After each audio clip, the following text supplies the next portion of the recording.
I think there's some misconceptions about if you move into a senior community that you have to be part of the activities. And then there's others who absolutely that's why they move there. We have people moving in younger, and we have people that are living significantly longer. So we have a 105-year-old that is still living independently in her own apartment. If you're a couple, one couple can stay in independent living because we don't age at the same rate. And maybe the other person has to go to assisted living or even skilled nursing. The nice thing is they're on the same campus. Tell me a little bit about the number of people that end up getting dementia that move in.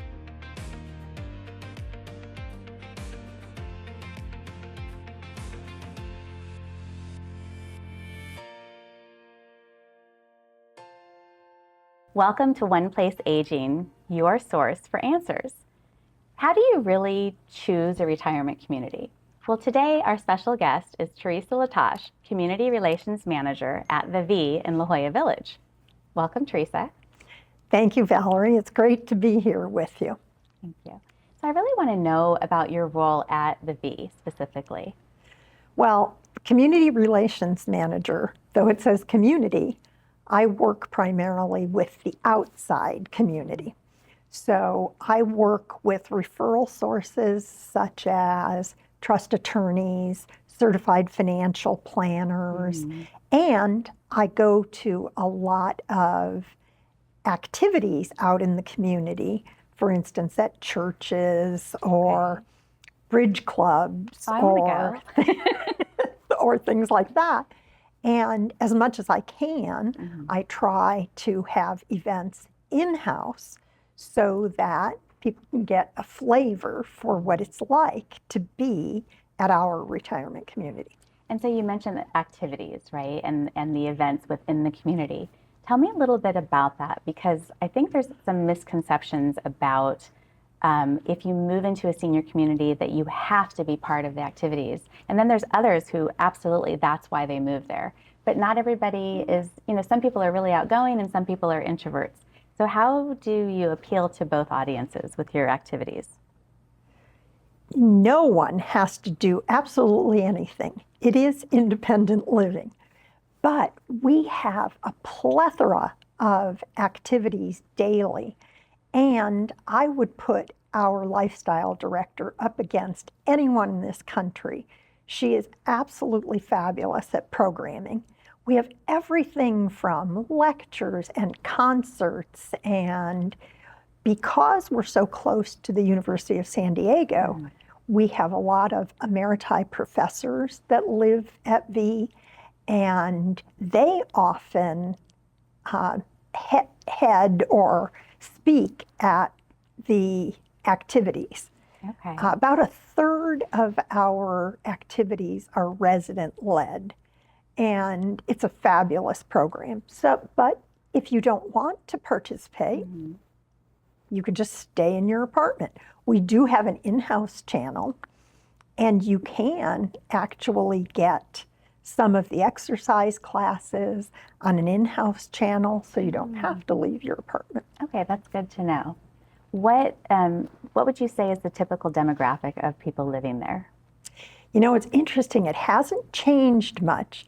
I've been there 23 years, and when I started there, we were right at about 84, somewhere mid-80s, and it is still early 80s, mid-80s right now. And the reason for that is that we have people moving in younger, and we have people that are living significantly longer. So we have a 105-year-old that is still living independently in her own apartment, gets around great, and we also have people that are in their late 60s. We have a few couples that have moved in their late 60s, very early 70s. And so once again, it averages out to about 82, 83 years old. Okay. There's a lot of different options for housing out there. So, and it can be very confusing, especially for someone who's just getting started. So I know there's independent living, there's assisted living, there's some communities that are just offering memory care. What kind of services and different levels of care does the V offer? We are a continuing care retirement community, CCRC, or another thing that people call it is life care. So you move in when you are independent and can enjoy a broad calendar of activities that you wouldn't have at home. And as we age, it's likely that we're going to need higher levels of care. So as your need changes, you can go to assisted living, skilled nursing, Alzheimer's dementia care, which we call memory care, at no additional charge over what you pay monthly in independent living. And you stay in the same community. I love that. And so how do you help the families? Let's say a couple moves in together. One's in independent care, one is in assisted living. Or needs, so are they actually moving in apartments, or are they getting assistance in their apartment where they're living together? At what point would their living arrangements change? They can get assistance in their apartment. However, at some point, especially because it's a spouse probably that's doing most of the caregiving at that point, it's hard on the spouse. So we're primarily independent. Some people do have caregivers. That's something that they would do on their own. They would choose from a list that we have that are people that have care companies that have been vetted and are bonded, insured, and all of that. So they don't have to go through that. We've already done that. So it's a question of bringing care in or moving to our assisted living area. Our care center houses all of the care levels that are more than independent. I see. And memory care is part of the care center? Correct. Okay. And then let's get into the cost of it. So that's a question I'm sure for a lot of people. Yes. And there are rentals, which we consider not buy-in. So you're moving into independent living, assisted care, and you pay out of pocket. Or you can move into a CCRC like the V. And tell me how that pay is managed, and what is the process to determine if you can qualify to live there? So first of all, there is an approval process. You have to be both medically and financially qualified, and that's for independent living. There are some things that might disqualify you. In all the 23 years that I have been there, I will tell you that it is primarily long-term neurological problems, such as dementias, and there are so many different kinds. Like over 60 types of dementia. Exactly. So dementias,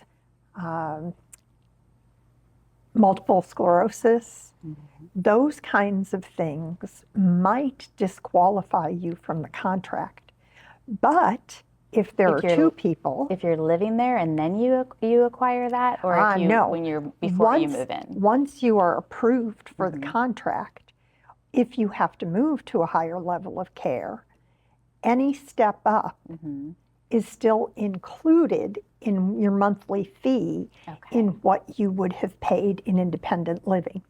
And that's where asset protection and protection against rising long-term care costs comes in.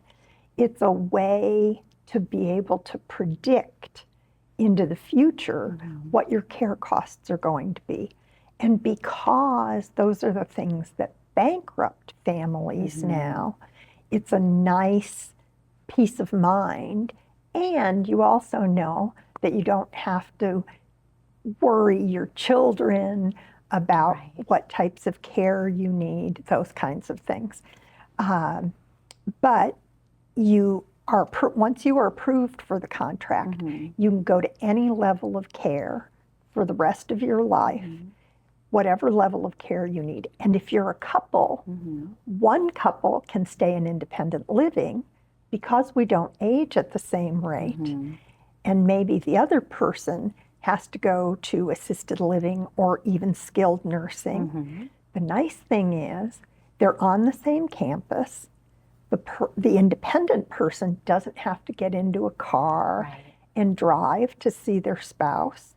They can have meals together. They can even participate in activities together. Oh, how lovely. And so that makes it much nicer in terms of. If they have adult children, they can come visit them in one location. Absolutely. That's a good point. Yeah. Hi, friends. I want to pause here and speak directly to the sons and daughters listening.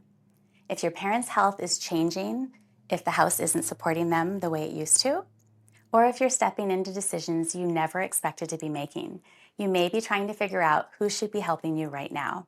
Well, there's a lot of voices in this space. The key is knowing which one actually fits your situation, and that's where a discovery call can help. During that conversation, we look at your specific circumstances and get clear on what needs attention first. It's about helping you identify the right next step and the right professional for your situation, so you're not guessing or reacting or carrying the weight by yourself. If having that kind of clarity would steady things for you, you'll find the booking link in the show notes.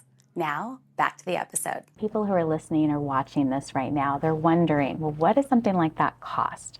And would I qualify? So have you ever had somebody come to you that didn't think that they were going to qualify?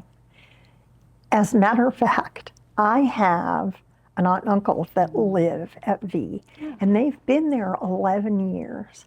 And ironically, I am now the age that they were when they moved in.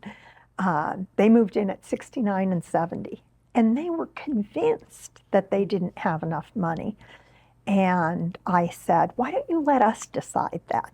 Because we have such a broad range of offerings.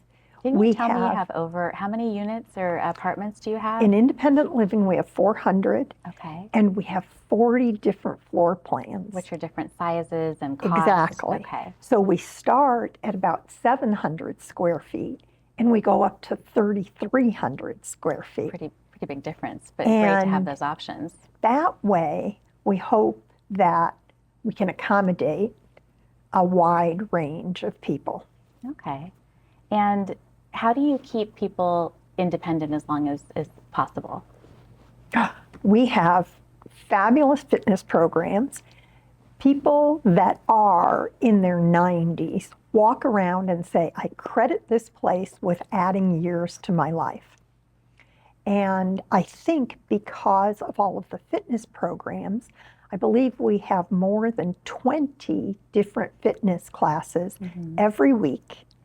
And something very exciting, we've just opened a brain vitality studio. Tell me about that. It is the first of its kind on the West Coast. And it is a studio that has machines that work both cognitive skill and physical skill simultaneously. It's called dual tasking. And they're starting now to call it exergaming. Oh, okay. So is it something, do they like put anything up onto their head, or is it exercise? Like how is it monitoring your body? You know, the easiest way to explain it, and you might remember this, I had to go way back in my memory. There was a game that kids played called Dance Dance Revolution. Oh, yes, yes, yes. And you had to follow along with a screen in terms of where you stepped on the pads. And it's things like that you're doing. In one, you have a drumstick in your hand, like a drumstick, and there's a screen with different blocks of answers on it. And they may tell you for each answer that you're giving or answering with the drumstick, you need to lunge or you need to squat. So you're squatting and answering. Yeah. And the cognition actually increases because neural pathways are formed, and you can form those neural pathways up to any age. So have you been on the machine? I have. Okay. I You gotta have a have. little fun with it, right? Yes. Yeah. And I think I need to go down and practice more. We could all use some help there, for sure. What, so you were talking about the events, and one of my favorite things about the V is your food. So tell me about the chef. All of our chefs at all V communities have been schooled at the CIA. And Okay. people say, the CIA, the Culinary Institute of America. And that used to be only in New York. Mm-hmm. Now they have a West Coast presence also, which is at Greystone. Okay. And they also just opened a facility in Minnesota. Oh, okay. So our chefs go annually for continued education in things like how to cook with less salt and more herbs to make it flavorful, less fats, saturated fats, and things like olive oil, more of a Mediterranean style diet. And the one thing that people have a tough time with, because when you're at home, you don't have the option of 15 or 16 different things at every meal. Correct. And no one walks up to you and says, would you like dessert after every meal? Right. It's a good and thing. So people complain a little bit about the freshman 15. Yes. And so it's more like being at a restaurant when you go to dine if you're a It resident? is. Okay. It is. And as a matter of fact, for dinner, you do have to make reservations. Okay. So we have 2 dining venues at dinner. All told, we have 4 dining venues. One is on the 21st floor, and it's called 21. Okay. It's our formal dining room, and they only serve dinner.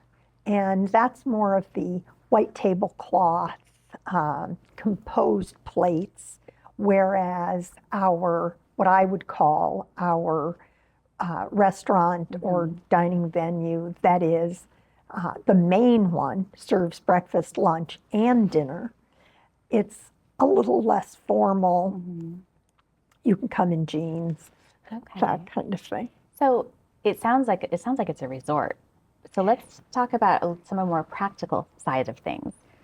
What's the staff look like? Is there a doctor on staff? Is it, on each floor, do you have an RN? I don't know what that looks like. There is a medical director required for a care center at a continuing care.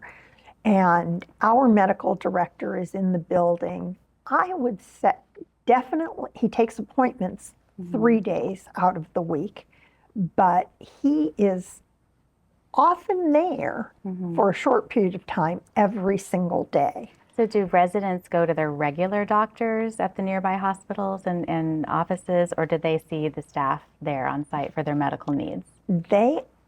For their medical needs, they do keep their medical insurance, and they can continue to see their own doctors. But if they are in the care center, they can set up an appointment with our medical director instead. And our medical director does have a number of clients in the building. Okay, so when you go to the care center, that includes formal assisted living. Correct. Memory care and skilled nursing. Correct. And then outside of that, if you're in independent care, or independent living, sorry. Right. If you're in independent living and you choose to bring in additional assistance for care, so outside help, for example, for small things, then they're still using their regular insurance with Medicare and they're seeing their regular doctors. And when they go into the care center, they can continue to see their regular doctors with their Medicare, or they can see the medical director. Did I get that right? Correct. Okay. And they can use their Medicare for that. That, by the way, is an important thing. Our skilled nursing beds, and we have 60 skilled nursing beds, are all Medicare certified. And not all continuing cares have Medicare certified skilled nursing. So that's a question that you want to ask. So are there when different you're types shopping. of CCRCs?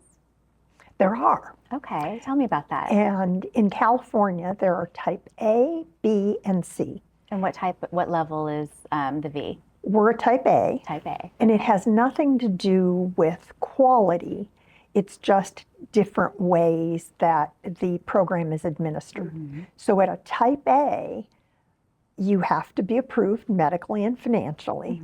And once you're approved, you can move to higher levels of care at no additional charge over what you pay in independent living. Okay.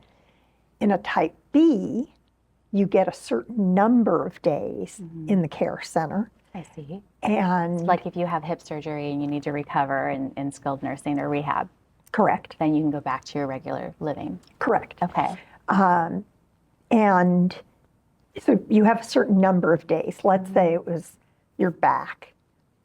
But what if after you recover, it's still necessary to stay?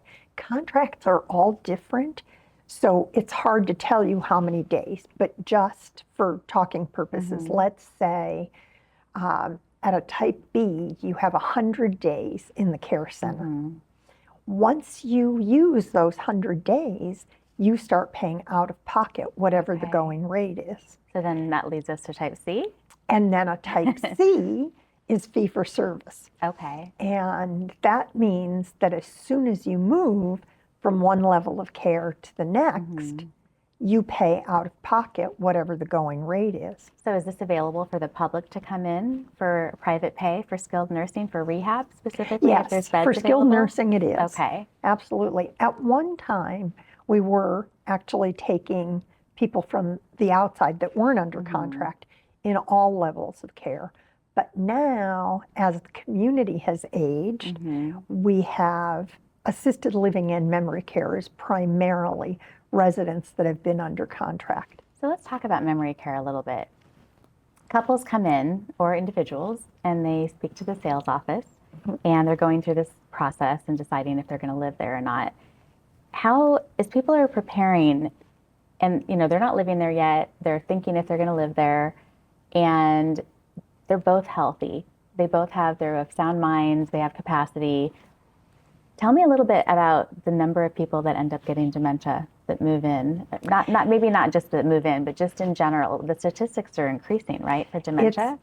It's startling how quickly they're increasing.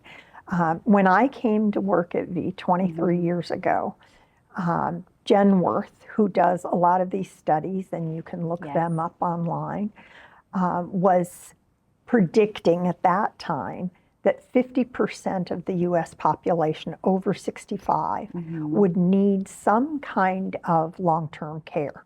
Okay. It could be cognitive, or it could be something that was physical. And now that number is 75% Wow, that's of a people huge difference. 65 plus.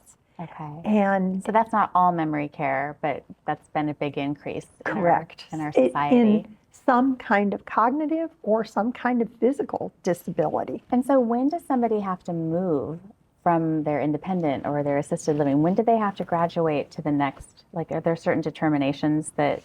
Well, you can have a caregiver in your apartment 24 hours a day.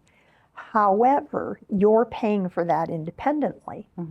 If you have long-term care insurance, then long-term care insurance would probably cover at least some portion of the cost of that caregiver. Okay. And if you were in skilled nursing, we always are higher than the state requirement of number of hours of care per day per person. Okay. However, let's say that's 5 hours, and that's combined. You have maybe 15 minutes here and a half hour there for different things throughout the day. When you combine it, let's say it's 5 hours, because frankly, it's a little bit different every day. And I believe that we post what the state requirement is and what our ratios are that day.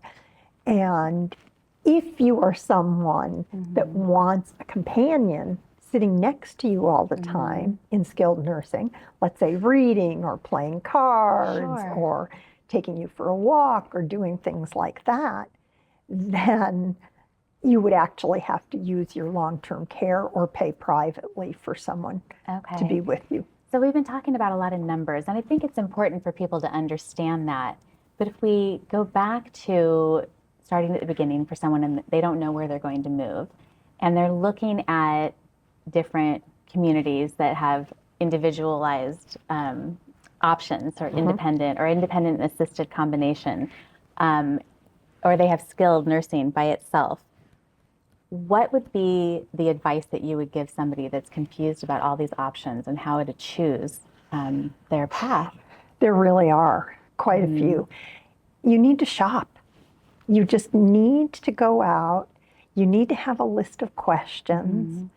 What are some good questions for people to ask to determine where their best place to live will Okay, be? before questions, let me just tell you the things that you might want to do. You might want to dine with residents.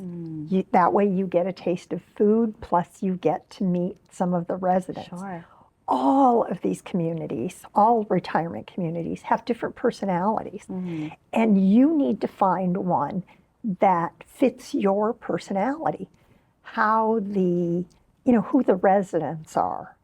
Do you think that you'll get along in that group of people? How the food is. Am I going to like the food? What the activities are, because those are different at all communities. You need to make sure that you get a taste of all of those in any community that you are actually considering. Okay. We even offer people to come in and sample a day of activities and meals and that kind of thing. If once they've gotten through the first stages of, yes, this is really what I want to do. Okay. And then lastly, we'll end the conversation on the questions that they should ask when they're visiting these communities. Let's say, well, first of all, are they visiting only CCRCs? And then, of course, they want to ask whether it's type A, B, or C, and how many days of care. They want to ask things like, how much can I expect my monthly fees to go up each year? Because they do go up with inflation. Yeah. And they'll want to, like I said, experience a lot of things at the community primarily. Yeah. And I think it's important to visit each level of care. So when my own mother, she moved into memory care, and there was a time that happened where then she had to move into skilled. And at the time when she moved in, we were only interested in memory care. As a family, we weren't thinking far ahead as far as like going to visit the skilled nursing, because that wasn't on our mind. And I wish, looking back, we had visited both stages of care. And I think most people that come to visit us, it may not be in one visit. One visit you may get a tour of independent living. And it's nice to say, well, I'd like to come and spend some time in the care center, get a tour of the care center. So you'd come back another day, and that way someone would be able to take you around and show you all of the levels of care that we do have. And there's no commitment for coming in. They can come There's in. no commitment for coming in. Perfect. Well, thank you for coming in and joining us today. It really was enjoyed this. Great to sit down and chat with you. Thank you. Thank you. We hope today's discussion gave you clarity and support in your aging journey. Please subscribe and share this with anyone else that you think could benefit from this content. Thank you for joining us, and we look forward to seeing you on our next episode.